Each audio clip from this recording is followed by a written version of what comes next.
In this video, I'm going to show you how to add font in Nitro PDF. Now, the first thing you have to do, you want to find the font you would like to add and then use inside Nitro PDF. So, as you can see here, I actually found a font which is called BitCount over here inside Google Fonts. Of course, you can find it wherever you want to. I just found it over here because I just prefer this website, and we're going to add this so I'll be able to use it inside my Nitro PDF over here. So let me just show you first that it's actually not existing in here yet. So if I go over here, and if I, for example, hover over some text, if I go to the Format tab, and if I look here and look for bit count, as you can see, it's not in here yet. Now let's fix this. Now, the first thing you have to do, of course, is you will have to get that font onto your computer. So, of course, you'll have to basically select the font you want, and you'll have to get it. And as you can see here, I can basically get all four over here. I'm just going to select this bit count over here because that's the one I want. Where is it? There we go, bit count. And I'm going to download it onto my computer.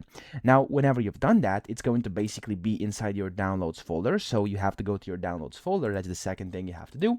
Let me actually show you how to achieve this. I'm going to close this down. There we go.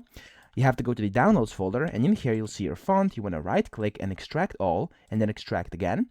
And this is going to basically open up a new folder without the zipper, which now has your font in here. Now for me, I have this one. You simply have to look for the font file. Usually it looks like this, so it has like a big A over it, like this, or like this over here.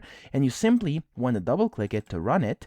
And here it's basically going to show you how this font looks like. All you have to do is click on the install button up top. It's going to start installing, and there we go. As you can see, it's done already. Now this is grayed out. You can close this and close this as well, and you can open up Nitro PDF again.